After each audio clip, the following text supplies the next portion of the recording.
Besides the squabble between India and Pakistan, increasingly over the next few hours, we'll see the focus shift on the several bilaterals which Narendra Modi will have here in New York. And one of the key people who is scheduled to meet is with me here in the studio. He's one of them, Senator Robert Menendez, chairman of the Senate Foreign Relations Committee. Let me stretch out and shake your hand, Senator. Thank you for coming in and driving all the way to our studios today. Senator Menendez is one of the most influential names in American foreign policy as of now, also one of the most respected, and he's also known to be extremely vocal on issues that concern India. So, Senator Menendez, you haven't had your meeting yet with Mr. Modi. You're scheduled to meet him over the weekend, I think. Yes, I am. Yes. So, when you meet him, what are some of the key issues which you'd pick up with him? Well, first of all, we're looking forward to a great visit by the Prime Minister, both here at the UN in New York and in Washington. I think there is a hope and expectation of a new, stronger, flourishing relationship between the United States and India based on so many shared values as well as shared interests. Certainly economic interests. There's a great potential for a thriving, growing economy inside of India that can also thrive and grow in the United States in terms of our bilateral investments. There is the issue of counterterrorism, something that is in our mutual interests.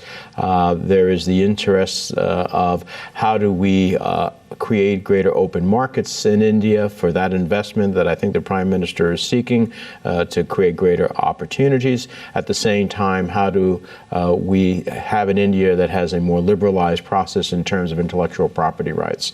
So those are some of the key issues. It's about economics, security, and growing a relationship that can benefit our two people. Senator, before I take this discussion forward, would you agree that from the time of 2008, when India and the United States signed the Civil Nuclear Cooperation Agreement, relations went into some kind of a, I wouldn't say downhill, but they plateaued. They went into a kind of deep freeze, and there were issues of trust as well. I mean, there were all those questions of revelations of snooping by the NSA on Indian embassies, and we were revealed that we are the 5th most snooped country in the United States. Do you feel there is a trust deficit that both Narendra Modi and Obama need to overcome in this regard before moving forward?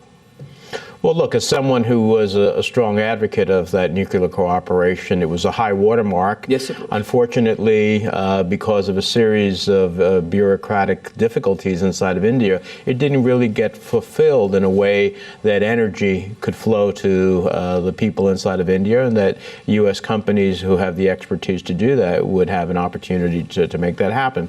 But that was only one element. The engagement for India to be a more significant regional security partner didn't get materialized. Yes. The opportunity for the investments that could take place that would unlock economic potential both here in the United States as well as in India didn't get realized. So I think that the way I would describe it, it was a series of lost opportunities, that there was expectations that went unfulfilled. But now I think that there is hopefully a new beginning. Everything I have read that Prime Minister Modi has said indicates a new day dawns in India, and we hope that new day is also a new day of opportunity, create even a stronger relationship between two great democracies. I hope it happens, and a lot of people would hope it happens, but one of the principal pinpricks in that relationship, Senator Menendez, has been Pakistan. And I was reading an interview that you gave back in 2011, and you said that Pakistan is, in your words, a limited partner in the war on terror. You said, Senator, that Pakistan has a lot of explaining to do about the presence of Osama bin Laden on its country. So let me ask you directly, sir, since, why does America repose so much faith, despite all that has happened on Pakistan, despite its notorious history? Well, look, Pakistan is also a large country in the region. It is a country that can play a positive security role. At times it has played that, but it has not fulfilled its responsibility fully.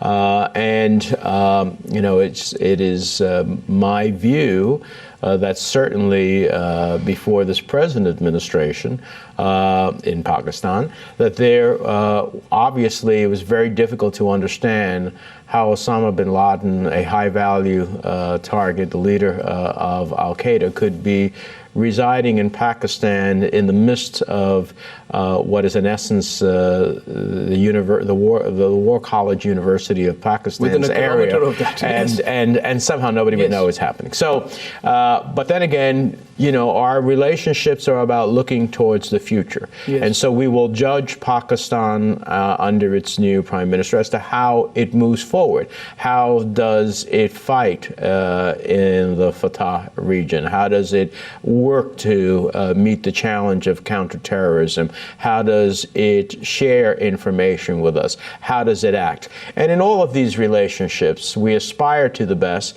but we will judge relationships based upon actions that are taken, not just simply words that are said. That's very well put, Senator.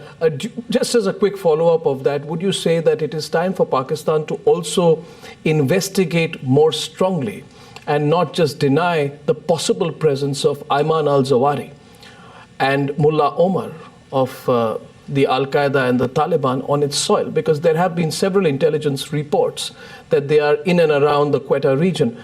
This is a very important issue for India, Senator Menendez, because of the recent video of Ayman al-Zawahiri where he talks about a stronger push into India. Many people in India are concerned. What would your views be on that, Senator? Well, to the extent that any country has information about these two individuals, they obviously are of great interest not just to the United States, but all who are concerned about the issue of terrorism. And this is an opportunity, yes, to the extent that there might be information as it relates to those two individuals being in the Afghan-Pakistan border. But it is one of the things that we are also looking, as we talk to the Prime Minister about, how do we engage in a more cooperative counterterrorism effort? When Al-Qaeda talks about trying to create a foothold in India, it is in India's interest to engage. I believe India, as a very significant regional leader, should be engaged with us, for example, on ISIL. It may not be the challenge of the moment to India, but it will continuously grow to be a challenge. How do we engage them in that regard? India and the United States have the largest number of military exercises together of any other country in the world. It's pretty interesting. I don't think most people understand that. We need to turn that reality into the ability for coordinated action in the mutual interest of our respective countries. We are concerned about Lashkar al-Taiba. I'm sure India, is as well. So how we deal with these issues is part of a opportunity to move forward in collective security interests, in having India play a rightful role as a leader, particularly in that part of the world, and in cooperation with the United States. What specifically is the next level of a strategic relationship that you are looking at, sir, or that America constantly speaks of? Can you be a little bit more specific on what kind of a collaboration? I think we would like to see the Indian government move to action, to its using some of its resources in counterterrorism efforts. We would like to have a greater sharing of intelligence as it relates to counterterrorism efforts. We would like India to ultimately take a strong role in the fight against terrorism. And we believe that is in India's national security interests, as well as other countries in the region and in the world. India has invested over $1 billion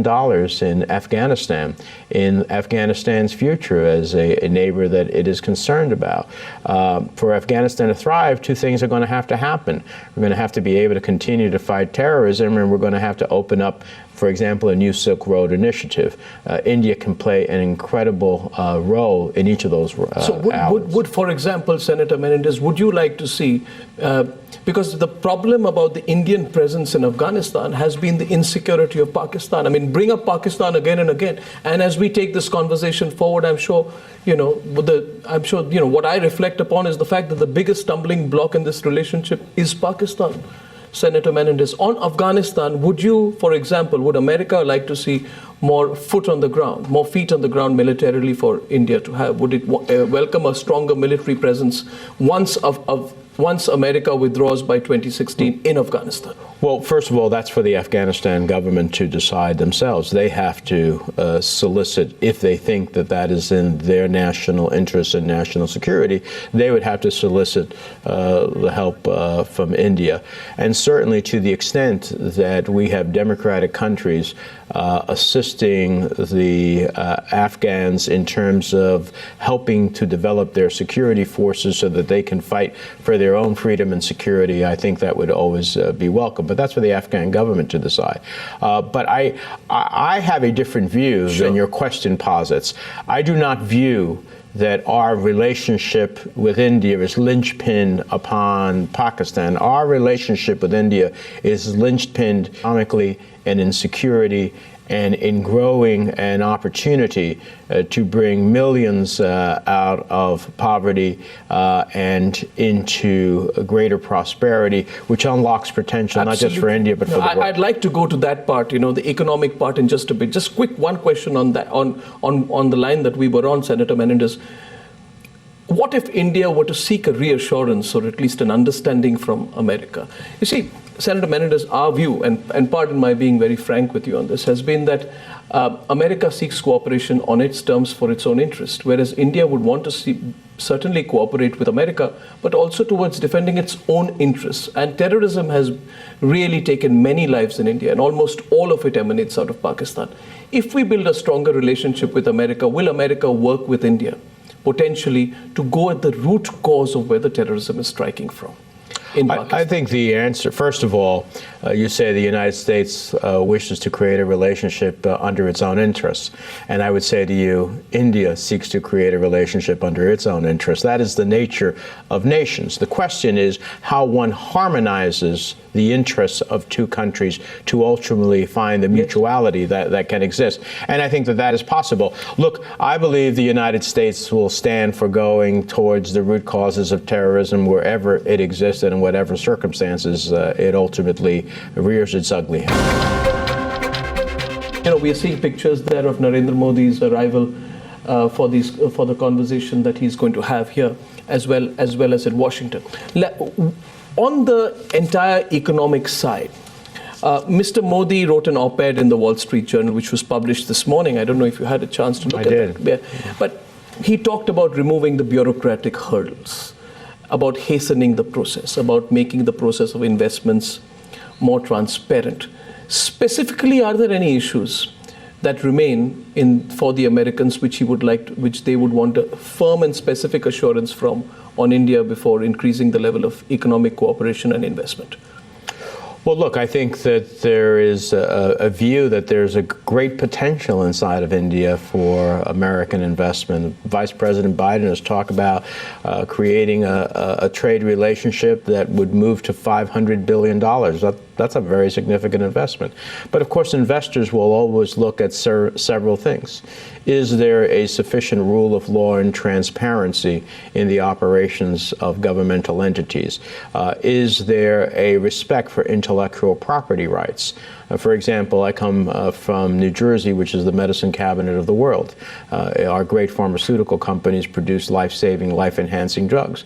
Will they be able to go and make investments in India in which their their intellectual property will be observed. In technology, in which India itself is increasingly growing, it's going to have an interest in making sure that its intellectual property rights are observed globally as it produces and exports. So I appreciate that. I have read that I think it's the Minister of Commerce has announced that there is a 6-month engagement towards developing a progressive and transparent effort on intellectual property rights. I hope that that produces a solid result. That can unlock many doors.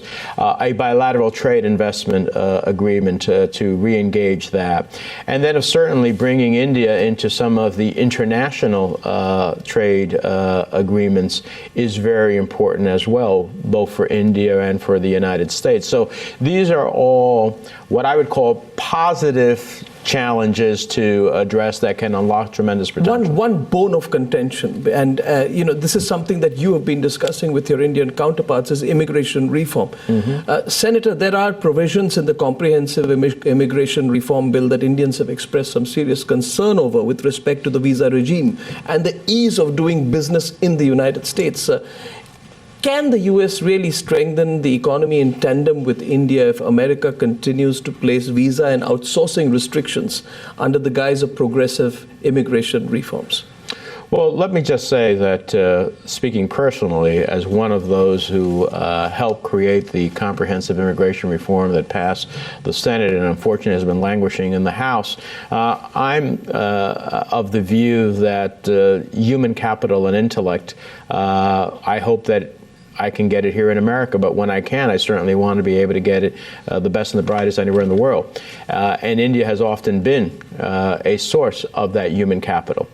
There are provisions in the same bill that you're referring to that would be fantastic for Indian citizens. For example, many of Indians are studying in the United States. Well, if they're in the STEM field, science, technology, and mathematics, they'd get probably an automatic visa if they wanted to come work in the United States. That is something that doesn't exist today. They'd in essence get a green card with their diploma. That's a fantastic opportunity for Indians. So we're going to continue to perfect this.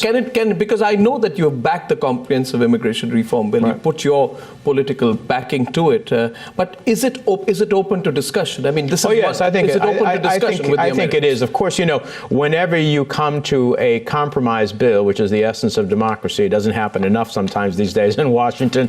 Whenever you come it does not happen more often in New Delhi, I can assure you. Well, the bottom line is that this was a moment of compromise. Yes. For some of my Republican colleagues, this was an issue that they had, and we tried to create sufficient enough openness so that we can, in fact, still achieve the human capital that India can often offer, and at the same time, hopefully keep it as a question that is open for future consideration as we move forward on the reform.